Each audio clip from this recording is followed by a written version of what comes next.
Good evening and welcome to NTD News. I'm Stephania Cox. Here are today's top stories. Hamas has now fired over 3,000 rockets into Israel, and Israel has killed one more terrorist leader. This as the death toll is rising. The amount of fentanyl seized at the southern border jumped eightfold last month compared to April last year. The amount of heroin at the border is also a troubling figure.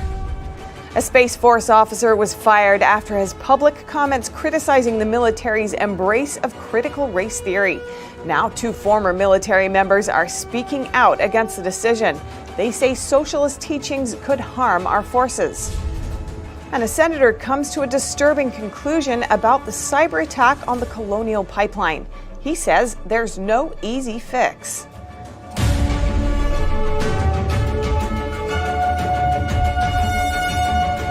The Israeli military announced that a top Islamic Jihad commander was killed in an Israeli airstrike this morning.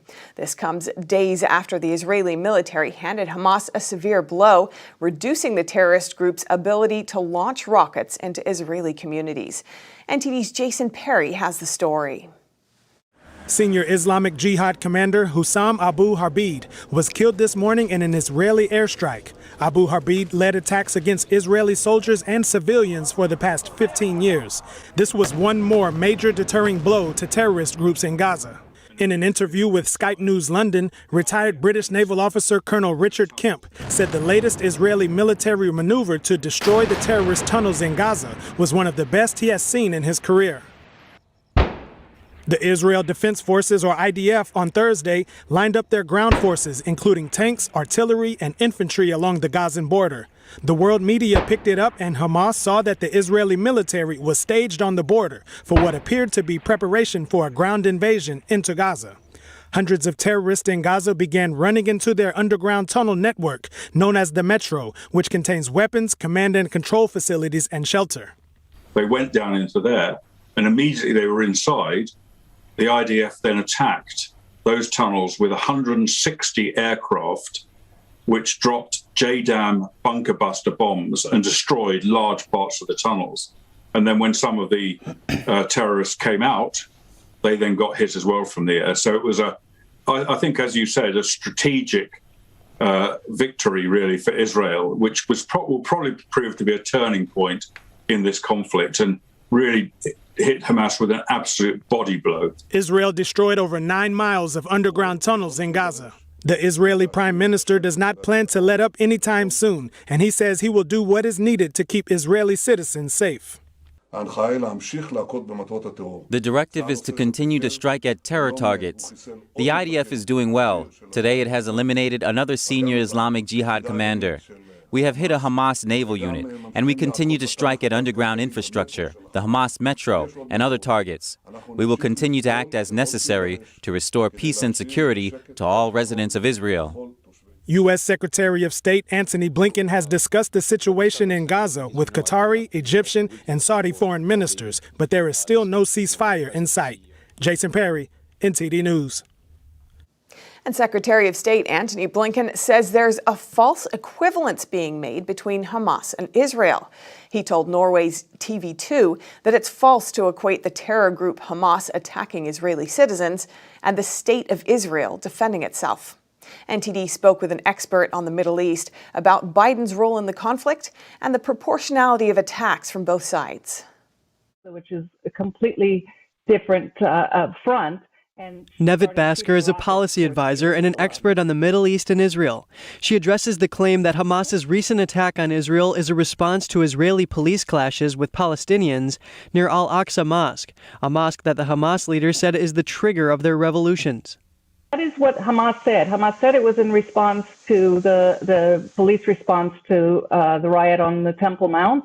But in fact, they've been amassing these rockets for many years now. The actual timing probably had more to do with internal Palestinian politics. There was an election that was scheduled for next week and was canceled, and there was a lot of frustration about that. So this is really an internal power struggle between Palestinian factions that plays out in rockets on Israeli civilians.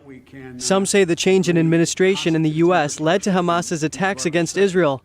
For example, former President Trump, who partially brokered peace deals in the Middle East, and ex-Secretary of State Mike Pompeo said Biden's weakness and signal led to Hamas's attacks. But Basker says she doesn't see Biden as the cause for the attacks. I don't believe there's a major change in the American outlook. The Biden administration has supported the Abraham Accords. The Biden administration and the Trump administration and every administration going back since the 70s has supported a two-state solution to the Israeli-Palestinian conflict. The strategies might be a little different, the contours might be a little different, but I don't think that those played a major role, other than possibly letting the Hamas leadership believe that they could get away with shooting at Israeli civilians. According to the Israeli Defense Force, 10 Israeli civilians have been killed after Hamas launched over 3,000 rockets. That's because of Israel's Iron Dome, an air defense system designed to intercept and destroy rockets. This contrasts with over 145 people killed by Israeli airstrikes, according to the Anadolu agency. Basker comments on the disproportionate number of deaths. Hamas is targeting civilians in Israel and hiding among civilians in Gaza. It's a double war crime. They're using their own civilians as human shields, and that's why Palestinians are getting hurt and injured. Some of them are bystanders. Some of them are injured by Hamas rockets falling short. But it's all due to Hamas's aggression against Israel and complete disregard even for its own civilians' well-being. According to the Washington Post, Biden has confirmed an over $700 million sale of precise guided weapons to Israel. Kevin Hogan, NTD News. Some concerning figures about the situation at the southern border. The Texas governor is saying there was an 800% increase in fentanyl intercepted at the Texas-Mexico border last month. Meanwhile, a former border agent admits she brought a foreign national illegally into the U.S. NTD's Allison Lee has the details. Texas Governor Greg Abbott told Fox News last Friday that the border situation is dangerous, not only because of illegal immigration, but also because of the uptick in deadly drugs coming across the border. We had over an 800 or almost 800% increase April over April about the amount of fentanyl that has been apprehended by the Texas Department of Public Safety. We have obtained enough fentanyl coming across the border to kill every single person in the state of New York. Abbott wants Americans to know how deadly fentanyl is. Just 2 milligrams of it can kill a person, he says.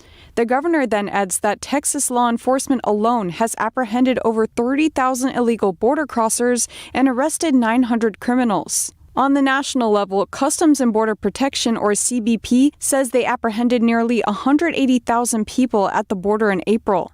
That's the highest one-month total in 2 decades, and a tenfold increase compared to April 2020. The amount of heroin seized at the border jumped almost 100%, and fentanyl over 30% from March to April this year. And also on Friday last week, former CBP officer Rhonda Lee Walker of Texas pled guilty to helping bring a Mexican woman illegally into the country. Walker was a CBP officer when she helped the illegal immigrant cross the border in January and lied to authorities about their relations. Walker later made the migrant work for her as a nanny. The former border agent could face up to 10 years in prison and a maximum $250,000 fine. A U.S. District Court judge will sentence her in August. Allison Lee, NTD News. The Supreme Court won't make it easier for police to enter homes without a warrant to seize handguns. The justices unanimously rejected the Biden administration's arguments that pushed for restrictions on the Second Amendment. This includes controversial red flag laws which allow gun seizures from law-abiding gun owners with limited due process. Generally, police can't conduct searches of private property without consent or a warrant. But the case in question centers on a doctrine that gives officers leeway in cases of community caretaking. Here's the context for the case. In an argument with his wife, a Rhode Island man pulled out an unloaded gun and asked her to put him out of his misery. Worried he may be suicidal, the wife asked the police to check. While he was out, they seized his guns without a warrant and didn't return them. This ruling says caretaking duties doesn't justify warrantless searches and seizures in the home. And the Supreme Court agrees to hear a dispute over a Mississippi abortion law. The law bans all abortions after 15 weeks of pregnancy, except for medical emergencies or severe abnormalities in the fetus. The case could put the Roe v. Wade ruling into question. The case was brought to the highest court by the Attorney General of Mississippi. This is after a federal appeals court ruled the abortion ban placed a burden on women who want to have abortions. But the Supreme Court wants to focus only on the issue of whether pre-viability bans on abortions are unconstitutional. The court's earlier rulings established women can get abortions before the fetus is viable.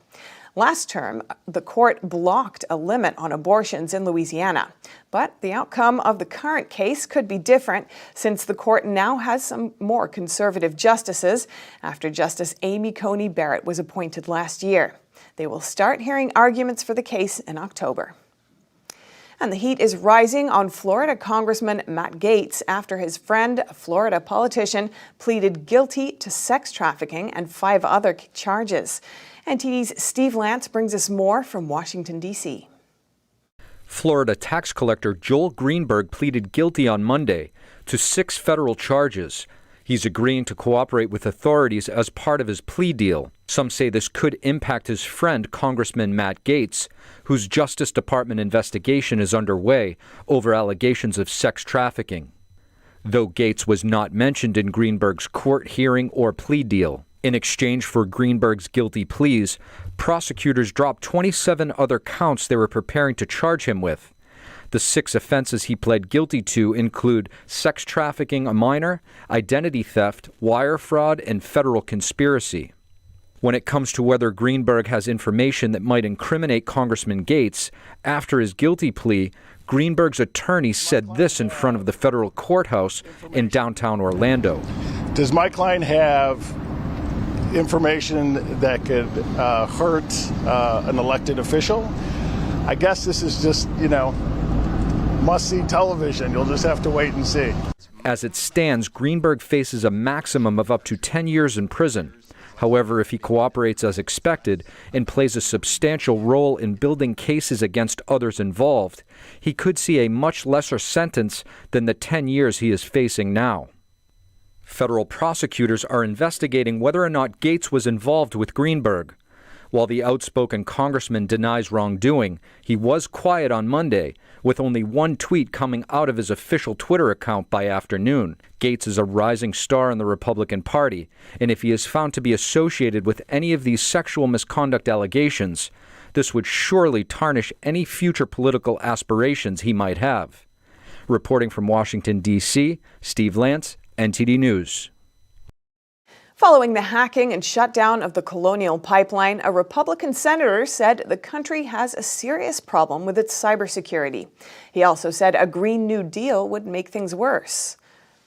Senator Ron Johnson said Sunday that the Colonial Pipeline cyber attack and shutdown exposed existential-level vulnerabilities in America's fuel and electrical grid. Johnson said cybersecurity is a devil of a problem, adding there are no easy solutions. Colonial Pipeline, which delivers about 45% of the fuel consumed on the East Coast, halted operations last week after revealing it had been targeted by hackers. The shutdown affected gasoline supplies in parts of the East Coast, with some people waiting for hours at gas stations. The situation got worse from panic buying.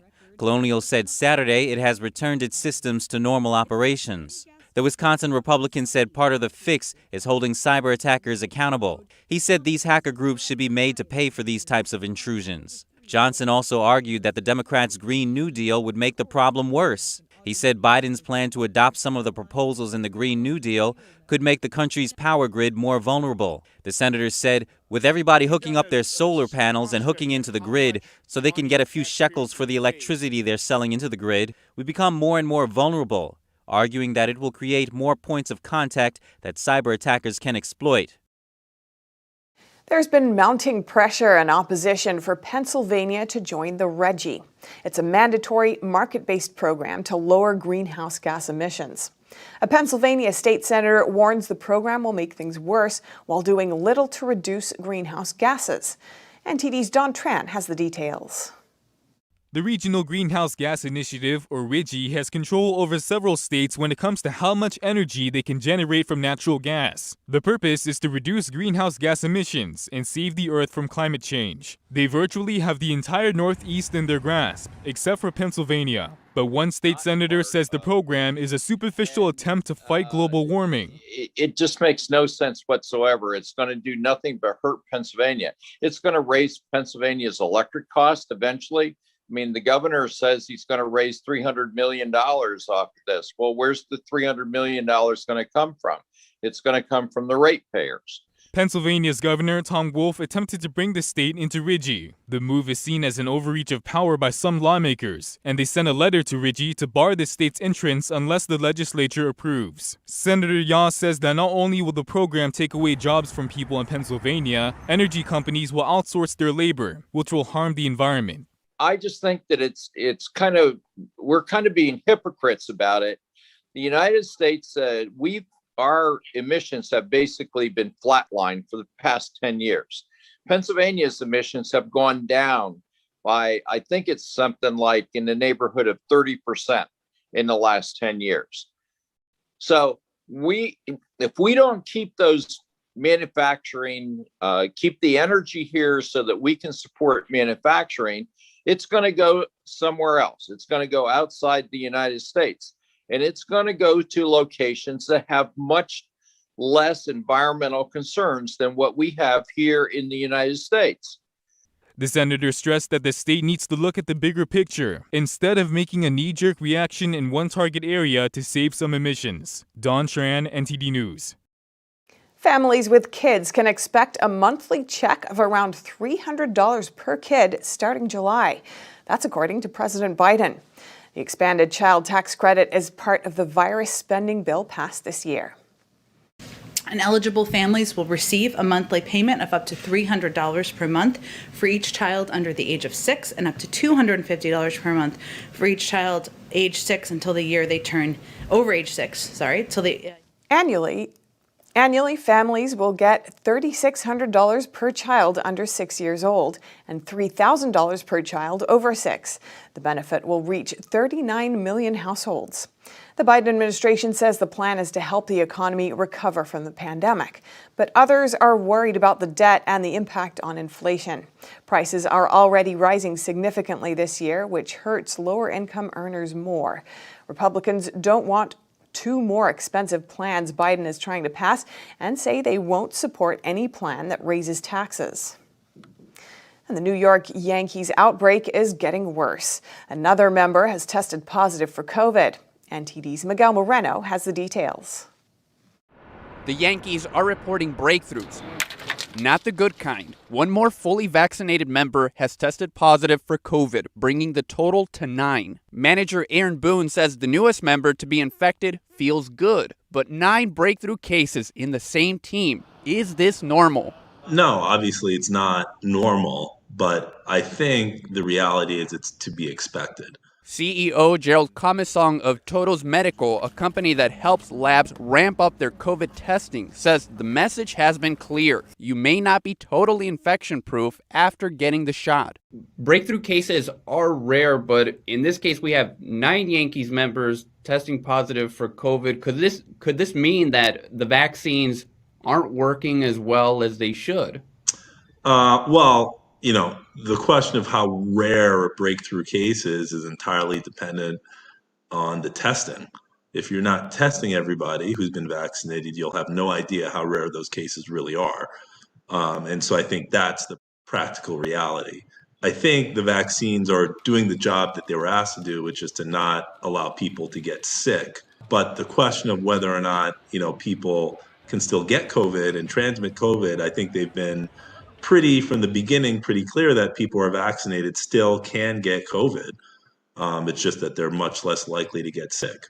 The Yankees say only 1 member suffered symptoms. The rest, nothing but a positive test. At least 8 members who tested positive got the Johnson & Johnson one-shot vaccine, which is the weakest among U.S. vaccines at preventing illness. Over 9,000 breakthrough cases have been reported to the CDC, but based on what Komisong said, that number could be far, far larger. Miguel Moreno, NTD News. Record numbers of people died from drug overdoses last year. Two factors are likely behind the surge. One is being cooped up in lockdowns, and the other is not being able to carry out their routines. NTD's Christina Kim speaks to an addiction expert to shed some light on this. The CDC's data on fatal drug overdose shows drug deaths surged 30% in the United States last year. A graph shows the rising trend. In the 12-month period ending in October 2020, there were nearly 89,000 drug overdose deaths. And nearly all 50 states, except South Dakota and Alaska, show a rise in fatal drug overdoses. The stage was already set for the perfect storm to happen. Dr. Indra Sidambi, a psychiatrist and expert in addiction medicine, says this isn't surprising, especially given the pandemic. As an addiction specialist, I was anticipating the number to go up. And so it did not surprise me. So what is this perfect storm? Sidambi says drugs are readily available and very cheap. People began self-medicating, and many, especially women, couldn't ask for support because they were too busy juggling their many responsibilities. This was exacerbated because of the pandemic and lockdowns, because those seeking help couldn't find it. The problem was these programs were not available in person. So they had to scramble. In the initial stages, we didn't even have any meetings that was going on. And so these people were already struggling to keep themselves sober, now had no more support. One drug in particular seems to play a large role in the rise of overdose deaths: fentanyl. Dr. Sidambi says the country's fentanyl crisis starts with too much availability and that it's coming in from outside the country. If we were to say, I'm going to be strict at the borders and stuff like that, that's not enough because you can buy it on the dark web. So I think awareness, education is very important. Educate people and say this is a deadly one. Sidambi says the first step to recovery is for people to speak openly about their problems. She says more than 50% of people can recover from outpatient treatments where they don't have to uproot their lives to get help. Sidambi says there's hope for recovery. She's seen addicts go on to stay sober and become successful. She says people can lead a truly dignified, quality life by taking good care of themselves. Christina Kim, NTD News. A U.S. Space Force officer was relieved of his command after he made comments about his new book, which claims Marxist ideology is influencing the military.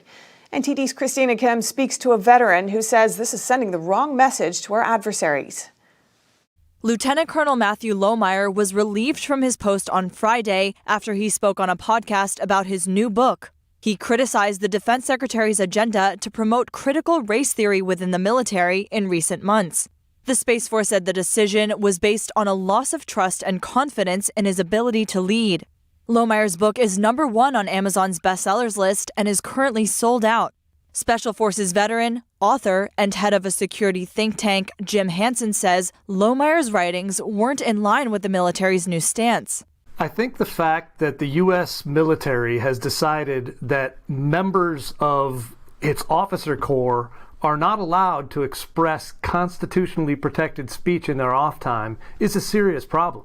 And I think in addition, it's a message to our enemies right now that they are more committed to being woke than they are to being mission capable. Hansen says woke ideologies, including critical race theory and anti-racism, are simply new flavors of Marxism. Teaching this to the military is using the enemy's weapons against the country.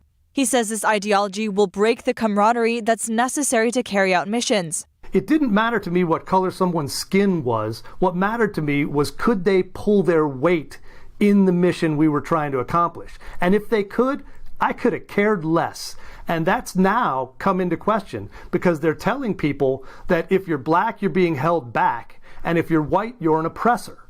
That is not how you build the kind of esprit de corps a military unit needs and the morale that a unit needs to be able to have its people look at each other as individuals, not as members of some identity politics class. Hansen says these teachings have infiltrated other sectors of society, like the education system.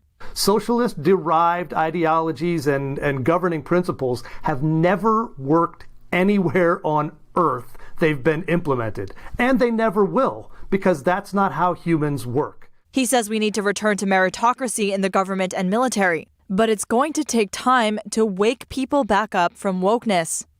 Christina Kim, NTD News. And a retired naval intelligence officer also speaks out. He says this widespread infiltration of identity politics won't strengthen our troops. Lieutenant Stephen Rogers says in his 25 years of military service, he has never seen anything like this. As a military officer who's retired from the Navy, it was very troubling to see a U.S. military general relieve someone from command because he merely spoke out against Marxism, communism, if you will. When I joined the military several years ago, we were told that the Marxists and the communists were enemies. Now, not only am I very disturbed about this, but I've spoken to many veterans and many American citizens who love our country and who absolutely despise Marxism and communism. They're equally as shocked. In recent months, we've seen more and more identity politics and critical race theory in the U.S. military and intelligence communities. It usually appears in the form of inclusion, diversity, and equity, and it's sparked outrage and concern among many Americans. Critical race theory draws heavily upon Marxist theories. It denounces Western culture as a form of oppression, and it applies the Marxist tactic of class struggle to divide people by race, gender, sexual orientation, and ethnicity to label them oppressors and the oppressed. Rogers says it appears the U.S. military is embracing this ideology by relieving this commanding officer and investigating whether his comments constituted prohibited partisan political activity. We used to have military commanders who would stand up for this country, stand up for freedom of speech, stand up for the troops, stand against communism, socialism, and Marxism. And what we have here is the complete opposite.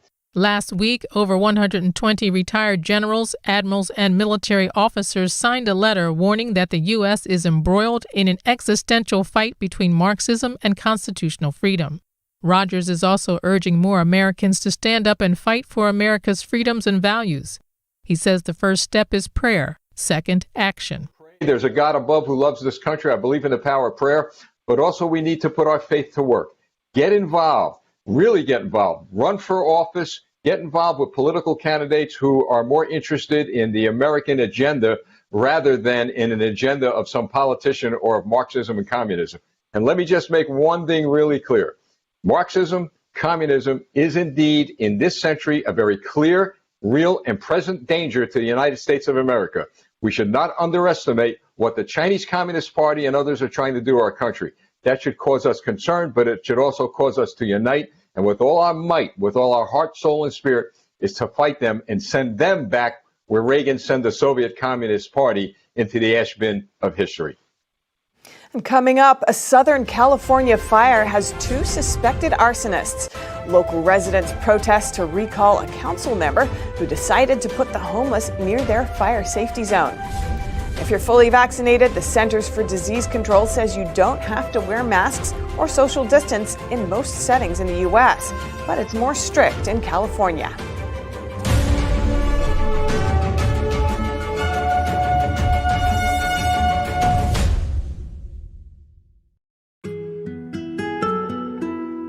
There's cultures that have been lost, but this culture hasn't been.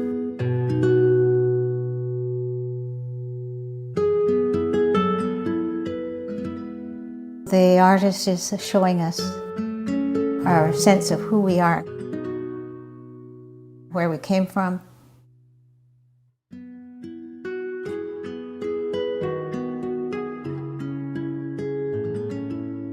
You look at his hat. His hat is knitted probably by a man because a man traditionally knitted the hats. That hat tells you the story of who this person is, what his place in the culture is, the animals around him. Everything's all contained in the messages in the hat. And the tool that he's carrying over his shoulder. This is a centuries-old tool that has been able to rework the mountains. Those traditions are invaluable, and if we don't honor those traditions, then we're rootless. The artist is showing us the value of maintaining our culture and respecting our culture.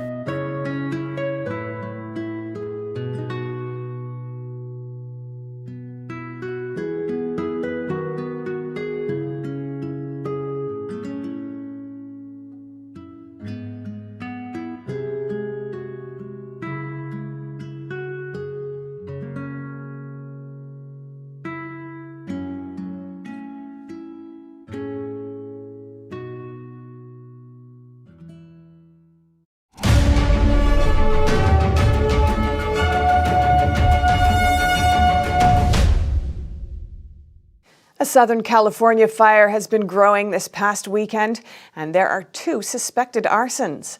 NTD's Eileen Ang has more.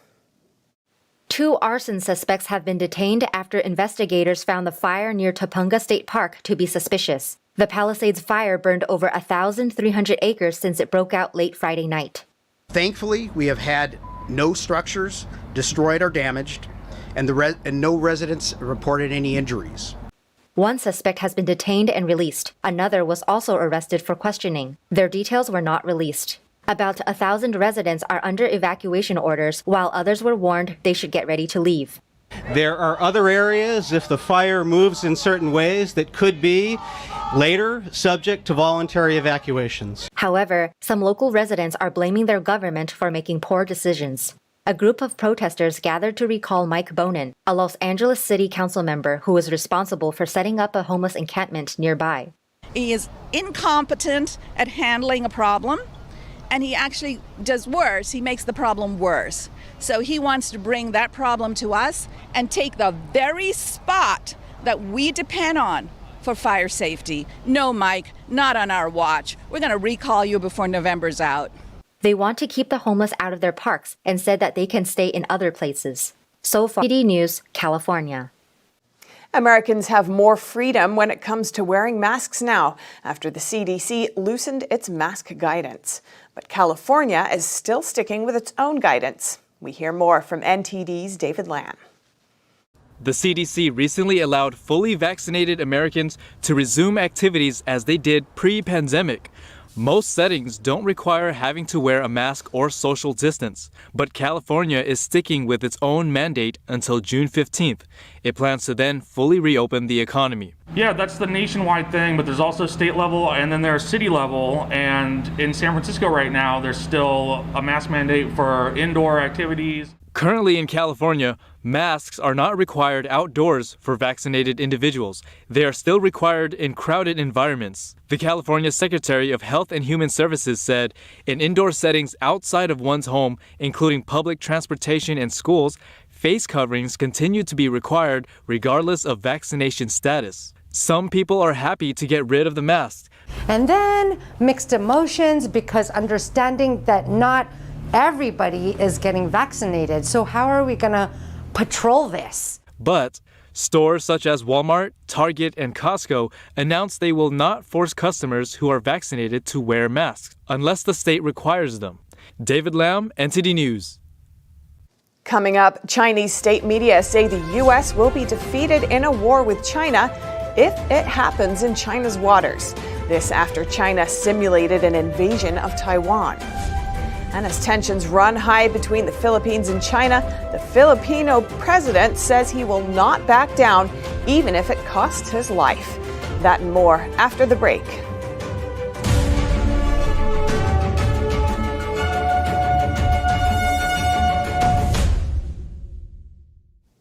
A Chinese state-owned media is threatening the U.S. with its strongest language so far. It says China will be able to defeat the U.S. in a war if the war happens in China's waters. This after Beijing simulated an invasion of Taiwan during a military exercise. NTD's Don Ma has more. The possibility of a Chinese invasion of Taiwan may be more likely than ever. This as the Chinese regime's People's Liberation Army, or PLA, simulated an invasion of the island last week. The PLA Navy practiced one of the most important maneuvers needed to invade Taiwan, that is, beach landing drills. Taiwan is surrounded by water, so an invasion by sea is one of the only methods. The PLA Navy released a video showing that the exercise involved an amphibious military transport dock, landing crafts, and armored vehicles. The Chinese Communist Party, or CCP, has never ruled Taiwan, but has long claimed it as its own territory and has never ruled out annexing it by force. Chinese state-owned media Global Times says the exercises are to prove to foreign countries that China has the ability to conduct a reunification by force operation on Taiwan. It says these exercises act as a deterrent for foreign forces who provoke China. Despite the warning, the U.S. and its allies conducted joint military exercises the following day. The week-long exercises aim to counter Beijing's aggression in the region. The U.S., Japan, Australia, and France participated. The drills took place on Japanese soil and surrounding waters and were the first of its kind. They involved urban warfare and amphibious operations, including the defense of remote islands. The Chinese state media was quick to denounce the joint exercises. It called the exercises insignificant. It also doubled down on its previous threat to Australia, saying that Australia will be the first to receive a missile attack if it interferes in a conflict over Taiwan. The state media also issued its strongest threat yet to the U.S. It said, with China's strength, it needs to make the U.S. be increasingly sure that if the U.S. launches a war with the People's Liberation Army in China's adjacent waters, it will be defeated. Don Ma, NTD News. The Philippines rejects a demand from Beijing to remove its ships from disputed waters. The nation's president says he will not back down, even if it costs his life. NTD's Tiffany Meyer has more. In his strongest language yet, Philippine President Rodrigo Duterte says he will not yield to Beijing in the South China Sea. In a televised address on Friday, he said, "I will not back down. Kill me if you want to kill me. I will be here. Our friendship will end here."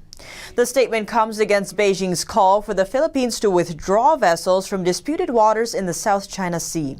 The Philippines recently boosted its presence in its waters in the defiance of incursions by Chinese ships. Last Wednesday, Beijing sent close to 300 ships into the Philippines' exclusive economic zone. And Duterte says, "We have a stand here, and I want to state it here again. We will not move an inch backward." The Chinese regime self-proclaims over 90% of the South China Sea. This despite a 2016 ruling labeling the claims unlawful. Last week, the Philippine military also announced plans to turn islands in the South China Sea into military hubs. New Zealand police are concerned about the Chinese drones they use. Their report says Chinese-made drones are potential backdoors for Beijing's surveillance efforts. These small flying devices could send data to a server located in China. The company behind the drones is China's Dalian Innovations, or DJI. DJI currently dominates the global market. Their products account for 70% of all drones worldwide. The company is based in Shenzhen, China's Silicon Valley. In 2017, the Chinese regime rolled out a law that forces China-based companies to share data with the regime upon request. That same year, the U.S. military warned against using China-made drones. The Australian and the New Zealand military did the same. New Zealand-based aircraft specialist Andrew Shelley told local radio station RNZ his recommendations: police should use the drones without Wi-Fi. New Zealand police are currently using these drones to photograph crime scenes and traffic accidents. In February, they returned a missing hiker to her family using remote-controlled aircrafts. Beijing is acknowledging that the U.S. has suspended visas for Chinese Communist Party officials and their families. The new visa curb applies to officials working at 4 major regime agencies involved in human rights abuses. Here are the details. Beijing confirmed that the U.S. is rejecting visa applications from the family members of Communist Party officials. A spokesman for China's foreign ministry confirmed the news in a press conference on Thursday. U.S. Secretary of State Antony Blinken has ordered the suspension of visas for active members of 4 Communist Party agencies: the China's Immigration Bureau, the State Supervisory Commission, the Ministry of State Security, and the Ministry of Public Security. The order also extends to officials' family members. The policy impacts visas for business, tourism, study, and exchange. The new restriction seems to have already taken effect. A Chinese undergraduate freshman was reportedly rejected by the U.S. Embassy. The student's father works for the China's Ministry of Public Security. The note from U.S. visa officers also mentions the rejection of family members and spouses was issued as per U.S. State Secretary's instructions. A spokeswoman for the Chinese aide says she's just received the related updates. She explained, "I just read about the information. My colleague sent me a U.S. visa alert. It reads that the issuance of visas for the people mentioned and their immediate families are suspended." A week earlier, Blinken's 2020 report on international religious freedom said Chinese citizen Yu Hui would be denied entry to the U.S. along with his immediate family. Blinken cited Yu's involvement in Beijing's widespread persecution of Falun Gong, a spiritual meditation practice founded in 1992 that teaches the principles of truth, compassion, and tolerance. Yu Hui was the director of the former 610 office in Chengdu City, Sichuan Province. The office was set up by former Chinese Communist Party head Jiang Zemin for the purpose of persecuting and eradicating Falun Gong. The practice was deemed illegal in 1999 out of fear that its teachings and widespread popularity would promote a more free-thinking moral society and lead people to question the Communist Party's ultimate authority. Currently, the U.S. has sanctions levied on dozens of Chinese communist officials for their human rights abuses, including the persecution of Falun Gong and the suppression of Hong Kongers, the Uyghur ethnic minority, and other dissidents. The sanctions ban U.S. entry to these officials and their immediate families. Those blacklisted may also have their U.S. assets frozen, with other financial penalties. Coming up, AT&T offloading its media unit, WarnerMedia, reversing its largest deal ever from just 3 years ago. WarnerMedia is now set to partner up with Discovery to focus on streaming services. That and more on NTD News.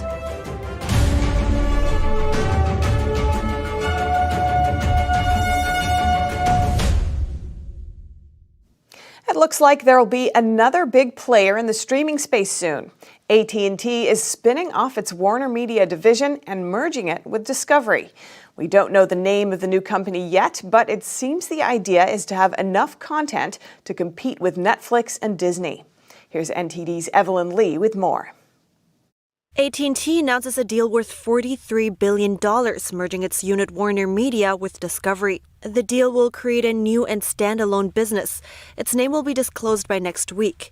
And Discovery President and CEO David Zaslav will be the one leading the new company. For AT&T, this is a humiliating defeat. They entered this business just 3 years ago, paying $109 billion for it. They're selling it today for something like $50 billion. According to Keith Snyder at CFRA Research, the merger creates a content behemoth. It brings together Hollywood's most powerful studios, including the Harry Potter and Batman franchises, with Discovery's variety of unscripted shows. The new company will be in direct competition with Netflix and Disney. And it makes sense for Discovery as well, because Discovery needs scale, and bringing HBO Max and Discovery Plus together really does give them a long-term growth platform that can be competitive against Netflix and Disney. Snyder also says that the deal isn't surprising. Pressure on traditional pay TV ramped up during the pandemic, with all the people stuck at home binge-watching shows. This move highlights that TV viewership is moving to streaming. Zaslav says the new company will spend about $20 billion on content combined. That's more than Netflix will spend this year. And he said he expects to increase programming investment in the future. It's not immediately clear what the new company means for customers, but it likely allows the bundling of streaming services. The deal is expected to close by the middle of next year. It still needs approval from Discovery shareholders. Evelyn Lee, NTD News. And prices continue to rise. The average U.S. gas price hit a 7-year high today. Many filling stations in the southeast are still without fuel as the region slowly recovers from a cyber attack on the nation's largest fuel pipeline. NTD's Christina Kim takes a look. Retail gasoline prices in the U.S. hit a 7-year high on Monday, even after Colonial Pipeline resumed normal service over the weekend. AAA said the national gas price on Monday hit $3.04 a gallon, the highest since October 2014. Colonial Pipeline delivers around 45% of the fuel for the East Coast. It halted operations last week after hackers attacked it. The shutdown stopped millions of barrels of gasoline and diesel from flowing to the East Coast, causing panic buying of fuel and a surge in prices. A spokesperson for AAA said the Southeast would continue to experience tight supply this week as terminals and gas stations get refueled. AAA also expects more price fluctuations leading up to Memorial Day weekend. Meanwhile, Republican Senator Ron Johnson says the Colonial Pipeline cyber attack has exposed existential-scale vulnerabilities in America's fuel and electrical grid. What we should all take away from this is understand how incredibly vulnerable our fuel grid is, our electrical grid is, and do something about it. Johnson called for the investment in backup systems and for those responsible for the attack to be punished. Christina Kim, NTD News. All across the eastern U.S., billions of red-eyed, yellow-winged bugs are emerging from the ground. NTD's Sapphire Corder tells us more about this exceptional brood of cicadas. Climbing trees, hiding in the grass, under your garden stones. If you live in the eastern United States, you're going to encounter at least one of the billions of cicadas emerging this year. Cicadas come up from underground every year, just long enough to lay their eggs before dying. But this is a special year. Brood X has emerged. They're a type of periodical cicada, which takes years to mature underground. Brood X takes 17 years and is the largest of the 17-year broods. Being the largest, it's also the loudest. There we go, that's the cicada wave. Hey Willie, how you doing? But while they look a little unsettling, they're completely harmless. They don't bite, they don't sting, they're not gonna harm you or your pets. Or your garden, experts say. In fact, they have basically no ability to defend themselves. Cicadas have one of the most bizarre strategies for survival of any creature on planet Earth. It's called predator satiation. They're going to emerge in such massive numbers synchronously, they'll fill the belly of every predator that wants to eat them, and there'll still be enough left over to perpetuate their species.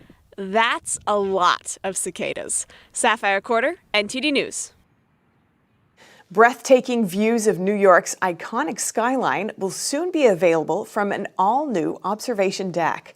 Located in Midtown Manhattan, this skyscraper ranks among the city's tallest. NTD's Andrew Thomas has the story. 1,100 feet above New York City, the 93rd floor of One Vanderbilt offers incredible views of the Empire State Building, the Chrysler Building, and the Statue of Liberty. The 1,401-foot tall skyscraper is the tallest building in Midtown Manhattan and the fourth tallest in New York City. The $3.3 billion development next to Grand Central Terminal features Summit One Vanderbilt, a 4-level, 65,000 square foot space at the top of the building. We're already seeing the city reopening right now. You know, it's May, and there's a whole vibe in the city now that really didn't exist as much as 2 or 3 months ago. I think this is the right moment for Summit One Vanderbilt when people are going to be fully vaccinated, ready to get out of their homes. The building's all-glass elevator is named Ascent. It travels up the outside of the building to views that soar 1,200 feet above the city. Visitors will be able to step out in glass skyboxes called levitation. They suspend guests 1,000 feet above Madison Avenue. When you sit up here and you look out at this vista, I mean, there's no better shot, I don't think, of downtown, the Empire State Building. We've got views out to Jones Beach, Sandy Hook, and West Point to the north, and it's just very exhilarating. Summit One Vanderbilt opens to the public on October 21st. Andrew Thomas, NTD News. Coming up, as the UK continues to ease its pandemic restrictions, Prime Minister Boris Johnson is calling for a heavy dose of caution. This as cases of the Indian variant are on the rise.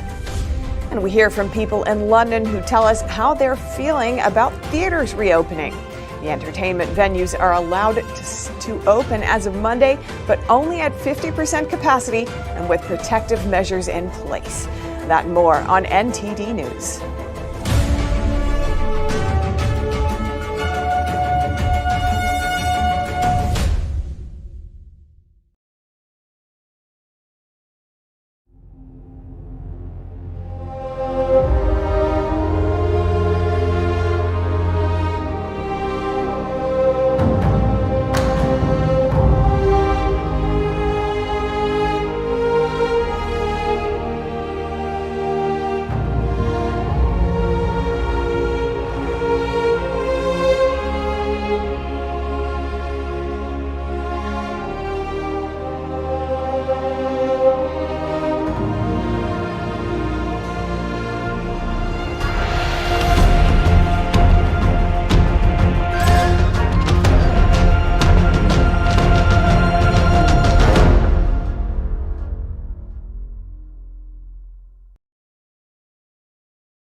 England is entering a new step in lockdown easing, with indoor socializing and physical contact being allowed again. UK Prime Minister Boris Johnson is calling for a heavy dose of caution. In a video released by 10 Downing Street, Prime Minister Boris Johnson says England can move to step 3 of the roadmap out of lockdown. He says this is due to the success of the vaccination programme and people following the rules. Johnson says the roadmap to freedom is irreversible, but reminds people to be careful. He gives a warning about hugging loved ones, saying it could risk transmitting the disease, and suggests considering whether they have been vaccinated first. The Prime Minister said on Friday the government is accelerating the rollout of the second dose of vaccines. Johnson says the government is keeping the spread of the Indian variant under close observation and taking swift action where infection rates are rising. I want us to trust people to be responsible and to do the right thing. That's the way to live with this virus while protecting the NHS and restoring our freedoms. And it's very clear now we're going to have to live with this new variant of the virus as well for some time. Ministers are hoping surge testing and vaccines will allow a safe opening up of the nation, with jabs due to be extended to the over 35s this week. But on Sunday, Health Secretary Matt Hancock did not rule out the possibility of imposing local lockdowns in areas such as Bolton to tackle the Indian variant. He says the variant is spreading like wildfire among the unvaccinated groups and called for as many people to be vaccinated as possible. I would stress that this is from the labs, it's not clinical data, and it is very early, but it does give us a degree of confidence that the vaccines work against this Indian variant, but it is clearly more transmissible. Hancock said the UK has found more than 1,300 cases of the Indian variant. Like in the rest of the world, the pandemic shut down theatres in England. As of Monday, they will be able to welcome back audiences, but only at 50% capacity and with protective measures in place. NTD's Neil Woodrow brings us the reaction from London's West End. The last but one reopening day under the government's roadmap out of lockdown comes at a very testing time as the pandemic grabs people's attention again. But looking on the positive side, people can go inside a restaurant and eat a meal, visit museums, cinemas and theatres. We spoke to some theatregoers whether they'll be taking advantage of the latest release of lockdown measures. These ladies will book, but maybe not right away. I think we've had so many things this year where things have opened, closed. I think I'll just be waiting to avoid disappointments. This gentleman saw a pantomime in December. I live in London, near Covent Garden, and walking around this area in the last year has been strange, to see the theatres closed most of the time. This lady has just booked for Phantom of the Opera in October. Oh God, I'm so excited. I was just so happy to finally be able to book and not see we have to reschedule, but actually book and hopefully know that this is going to be something. So I'm really excited for it. And I'm even going past the theatre now just to have a look and say finally we can start going to the theatres. That's how the public feels, but how about the performers? Oh, it feels wonderful. It feels heartwarming. It feels exciting, exhilarating. It feels like coming back home, really. It's the last show that most of us have done before this madness happened, and so it's a great way to get back to a different version of the life before 2020. Lighting designer Elliot Griggs had to make ends meet in between. I was working for Tesco for the whole of the last year whilst theatres have been closed. So I sort of almost feel guilty that I'm opening one of the very first shows back into the West End. So many people are still waiting for that call to come. So I sort of feel very lucky to be here and back doing this job. Some shows open today, but others open later. This one behind me opens on May 20th. Neil Woodrow, NTD News, West End, London. And that's all for today's news. Thanks for tuning in. I'm Stephanie Cox.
Don't miss out on important news. Our videos are being deleted. So if you don't want to be cut off from honest news, take a moment to sign up for our newsletter at newsletter.ntd.com so you don't lose access to NTD. Go to newsletter.ntd.com to sign up for our evening newsletter.